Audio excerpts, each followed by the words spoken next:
जय हिंद। स्टडी बसीरा की नई वीडियो में आप सभी का हार्दिक स्वागत है। चैनल पर नए तो चैनल को सब्सक्राइब कर लीजिएगा। वीडियो को पसंद आता तो वीडियो को लाइक और शेयर भी करते चलिएगा। चलिए स्टार्ट करते हैं आज का पहला प्रश्न। इंपॉर्टेंट प्रश्नों के साथ अभ्यास करते हैं। सूर्य मंदिर कहाँ स्थित है? सिंपल सा प्रश्न है, परंतु इसके बारे में हम डिटेल समझेंगे, एक एक डिटेल समझेंगे सूर्य मंदिर से रिलेटेड जो भी प्रश्न बनते हैं। तो इस प्रश्न का सही जवाब हो जाएगा, सिंपल सा प्रश्न है, ऑप्शन सी हो जाएगा, कोणार्क। सूर्य मंदिर कहाँ स्थित है? ऑप्शन में जो स्थित है वो कोणार्क में स्थित है। कोणार्क से और संबंधित प्रश्न क्या बनते हैं? तो 10 के नोट के पीछे, 10 रुपये के नोट के पीछे कौन से क्या चित्र बना हुआ है? तो कोणार्क टेम्पल का ही चित्र बना हुआ है। और यह मंदिर 13वीं शताब्दी में निर्मित है और इसमें भगवान सूर्य का मंदिर है। यह भगवान सूर्य का मंदिर है और 13वीं शताब्दी में इसका निर्माण हुआ था। इस मंदिर में 24 पहिए और 7 घोड़े का चित्र है और यह मंदिर उड़ीसा के कोणार्क में स्थित है। इसका निर्माण गंग वंश के राजा नीरसिंह देव ने किया था और 1984 में इसे यूनेस्को में शामिल कर लिया गया है। इस मंदिर को, कोणार्क सूर्य मंदिर को, बिरंची नारायण मंदिर भी कहते हैं और जहां मंदिर स्थित है उसे अर्क क्षेत्र या पद्म क्षेत्र भी कहते हैं। ये भी ध्यान रखिएगा, अर्क क्षेत्र या फिर पद्म क्षेत्र भी कहते हैं। अर्क का अर्थ होता है, अर्क का अर्थ होता है सूर्य। और ये क्लियर हो गया, अर्क का अर्थ होता है सूर्य। और यह मंदिर जो है लाल पलुआ पत्थर और काले ग्रेनाइट पत्थर से बना हुआ है। काले ग्रेनाइट पत्थर से बना हुआ, इसीलिए इसे ब्लैक पगोडा भी कहते हैं। इस मंदिर को ब्लैक पगोडा भी कहते हैं। चलिए इंपॉर्टेंट प्रश्नों का हम लोग डिस्कस किया। चलिए देख सकते हैं हम नेक्स्ट क्वेश्चन। नेक्स्ट प्रश्न है, अखिल भारतीय मुस्लिम लीग की स्थापना कब हुई थी? Option A sir Syed Ahmad Khan, option B sir Aga Khan, option C sir Mohammad Iqbal, option D Nawab Salimullah Khan. इस प्रकार सही जवाब हो जाएगा ऑप्शन डी, नवाब सलीमुल्ला खान ने अखिल भारतीय मुस्लिम लीग की स्थापना की थी। कब इसकी स्थापना कब हुई थी? तो 30 दिसंबर 1906 में इसकी स्थापना हुई थी। कहाँ हुई थी? तो ढाका में इसकी स्थापना की गई थी। संस्थापक तो सलीमुल्लाह थे, परंतु इसके प्रथम अधिवेशन के अध्यक्ष मुश्ताक हुसैन थे। प्रथम अधिवेशन के, भारतीय मुस्लिम लीग के प्रथम अधिवेशन के अध्यक्ष मुश्ताक हुसैन थे। ये भी ध्यान रखिए। चलिए नेक्स्ट क्वेश्चन देखते हैं। नेक्स्ट क्वेश्चन है, मगध के किस शासक ने राज्यरोहण के लिए अपने पिता की हत्या की एवं स्वयं इसी कारणवश अपने पुत्र द्वारा भी मारा गया था? तो ऐसा कौन सा राजा था, शासक था मगध साम्राज्य का, कि अपने पिता का हत्या किया था, फिर उसका भी हत्या उसके पुत्र द्वारा हुई थी? इस प्रश्न का मतलब है, option A Bindusara, option B Ajatashatru, option D Udayan, option D Nagadasaka. इस प्रकार सही जवाब हो जाएगा ऑप्शन बी अजातशत्रु। अजातशत्रु अपने पिता बिंबिसार बिंबिसार की हत्या की थी। तो बिंबिसार किस वंश का शासक? तो हर्यक वंश, हर्यक वंश का संस्थापक शासक बिंबिसार था। बिंबिसार की हत्या उसके पुत्र अजातशत्रु ने की थी और अजातशत्रु की हत्या उसके पुत्र उदयन ने की थी। उदयन ने की थी और उदयन ने ही ने पाटलिपुत्र की स्थापना की थी। ये भी ध्यान रखिएगा, ये प्रश्न यहाँ से भी बनता है। पाटलिपुत्र की स्थापना उदयन ने ही की थी इसने।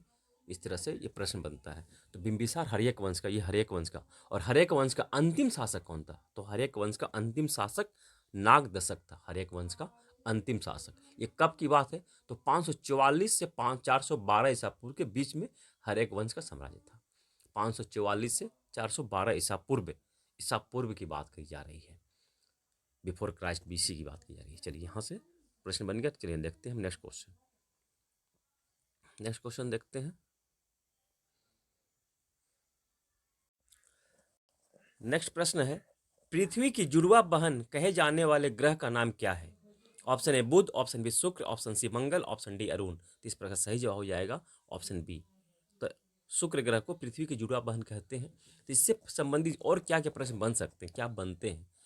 तो यहाँ सबसे पहले प्रश्न बनता है कि कौन सा ग्रह है जो जिसकी दिशा घूर्णन जो है पूर्व से पश्चिम की हो है। जैसे पृथ्वी की जो दिशा है पश्चिम से पूरब की ओर घूमती है अपने अक्ष पर, एक्सिस पर।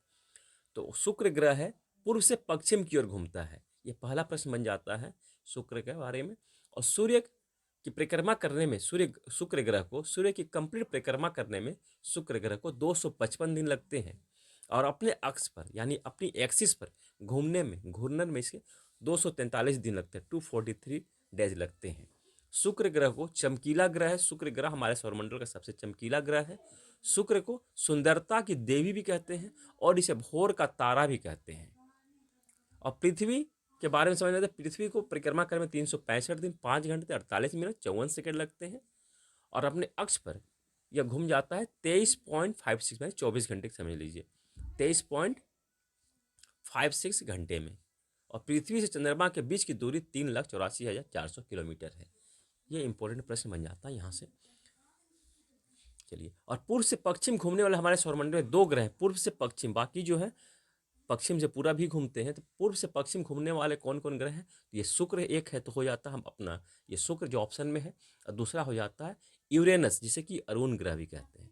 यूरेनस भी पूर्व से पश्चिम की ओर ही घूमता है और यूरेनस ग्रह को हरा ग्रह भी कहते हैं, ग्रीन प्लैनेट भी कहते हैं।